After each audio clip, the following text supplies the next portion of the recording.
There are wounds that never show up on an X-ray. You still go to work, you still smile at church, you still post normal pictures online.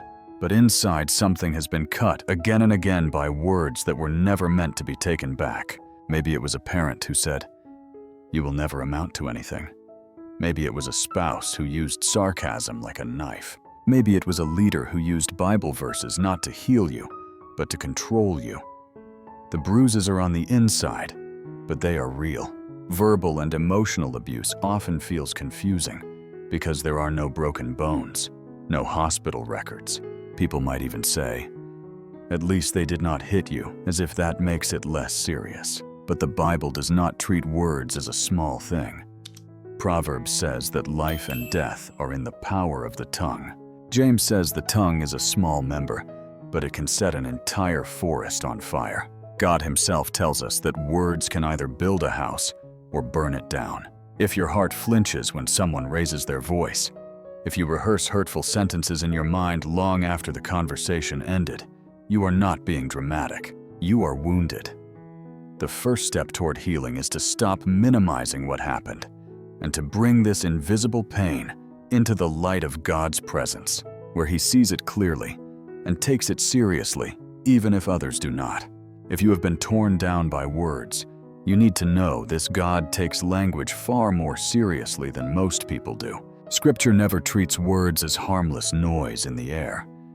Proverbs says that life and death are in the power of the tongue. That means every sentence carries weight. Our mouths are like doors that either let heaven in or invite hell to do its work. James, the brother of Jesus, uses some very strong images.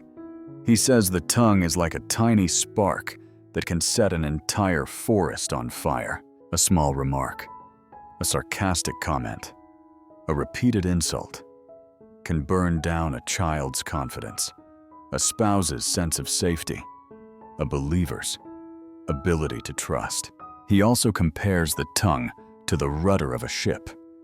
It is small, but it steers the whole direction of a life. Many of us are walking today in directions that were set years ago by words spoken over us. Jesus himself warned that we will give account for every careless word we speak. That is not to terrify you, but to show you how much your Father cares about what has been said to you. If God counts every tear, he also remembers every word that helped produce those tears. So when you say, "Those words still haunt me," heaven does not roll its eyes. The God of the Bible is not surprised that verbal abuse hurts this deeply. He designed words to carry power, which means he also has the power to speak a better word over you than any human has spoken against you. One of the enemy's favorite strategies is to keep emotional abuse nameless. As long as you call it, "just how my family talks," or "that is just our culture," or "that is just how he is," the wound stays hidden and unaddressed. But the Bible teaches us to bring things into the light. Some of you grew up in homes where yelling, shaming, and cursing were normal. You were told you were too sensitive if you ever said it hurt. Over time, you learned to doubt your own heart. Today, we use words like gaslighting to describe what has been happening for centuries.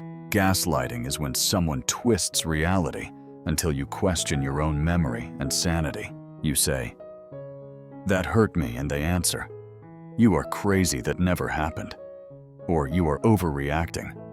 You are the problem." That is not love. It is a form of control. In marriages and families, even in churches, people sometimes use words silence or Bible verses to belittle, intimidate, or dominate. That is not the heart of Christ. We do need correction. We all need people who tell us the truth even when it stings. But godly correction is specific, humble, and full of hope. It says, "I love you too much to let you stay here, and I'm willing to walk with you as you grow." Emotional and spiritual abuse, by contrast, attacks your worth and isolates you in shame. Part of healing is having the courage with God to say, "What I experienced was not normal, and it was not okay."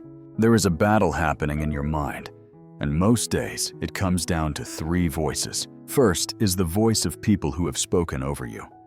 Maybe it is a parent saying, "You are a disappointment," Maybe it is a spouse saying, "No one else would want you." Maybe it is a leader saying, "God is done with you." Those sentences do not just float away. They echo. They replay when you are tired, stressed, or alone. They start to sound like the truth. Then there is the voice of the accuser. The Bible calls Satan the accuser of the brothers and sisters. He loves to take human words and twist them into a script for your soul. He whispers, "They were right about you. You really are too much, too broken, too needy." He takes what others said in anger and turns it into your identity. Instead of someone said something cruel, it becomes a "I am what they said." That quiet, constant accusation is not from your Father in heaven. The third voice, often the softest at first, is the voice of God. He does not shout you down or mock your pain. He speaks through Scripture, through the Spirit, through the gentle reminders in your heart. He says, "You are my beloved child. You are chosen, not rejected. You are washed, not dirty. You are being rebuilt, not thrown away." Healing begins when, by faith, you start to recognize, this line is from my abuser, this line is from the enemy, and this line is from my earth.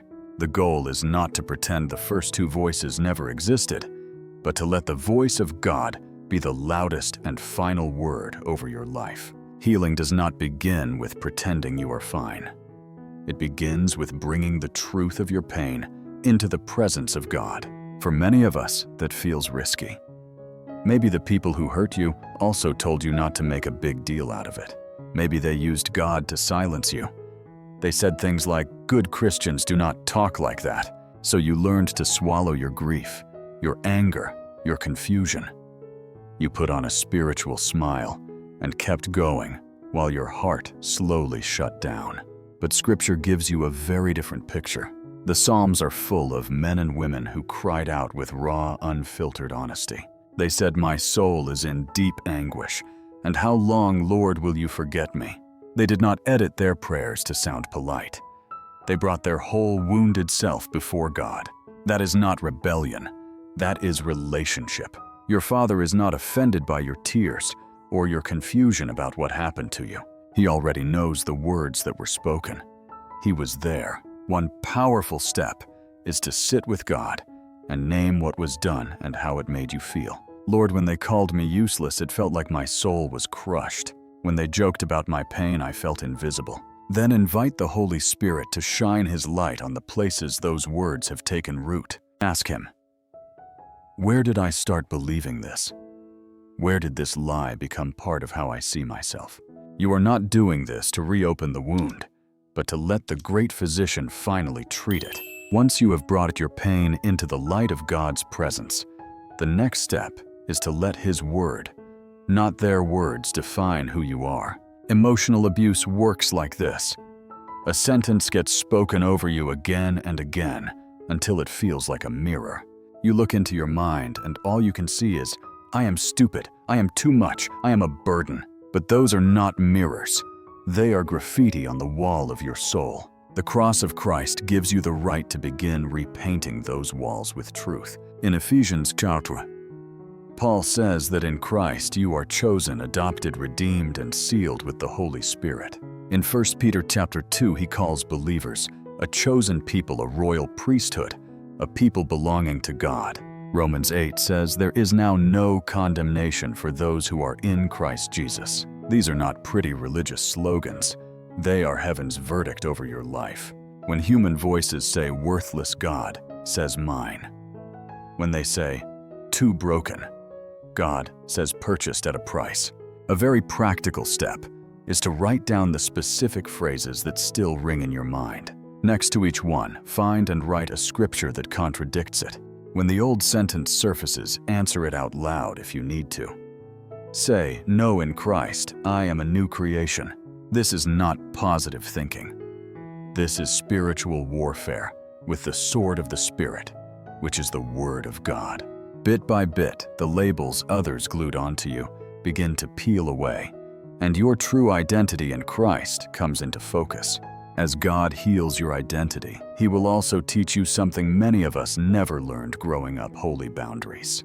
Forgiveness does not mean allowing someone to keep crushing your spirit. Jesus calls us to love our enemies, but he never commanded us to stay in every harmful environment. Sometimes the most obedient thing you can do is step back, say no, or ask for help. You are not less spiritual because you cannot endure endless verbal attacks. You are a temple of the Holy Spirit, and God cares about how his temple is treated. Healthy boundaries sound like this. I will not stay in conversations where I am insulted. I will not accept being cursed at as normal.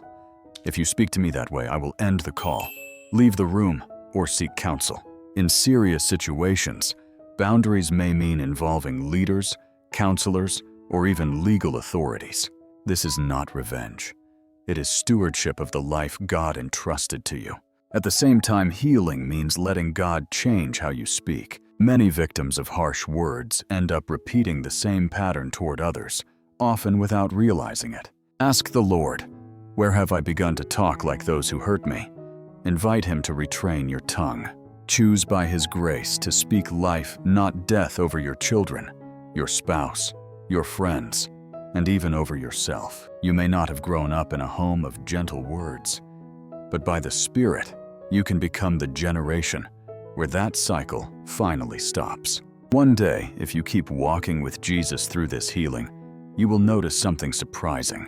The very place where you were most wounded has become the place where you are most tender toward others.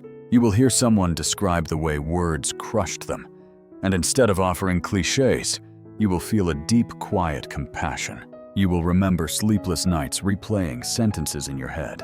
You will remember sitting in church feeling like the only broken one in the room. And in that moment, God will use your story as medicine. The Bible says that God comforts us in all our troubles, so that we can comfort those in any trouble with the comfort we ourselves received from God. Notice that. He does not waste your tears. As he heals you, he turns your pain into a language others can understand. You can stand in front of a teenager, a divorced parent, a church member who feels crushed by criticism, and say, I know what it feels like to be torn down. But I have also met a Savior who speaks a better word. You do not have to have everything figured out to be used by God. You just have to be willing to let him redeem your story. Ask him, Lord, who around me is hearing the same lies I once believed? How can I be a voice of truth and grace to them? Little by little, your mouth, once a target of destructive words, becomes an instrument of blessing. The cycle of curse stops with you, and a new legacy of life-giving speech begins through you.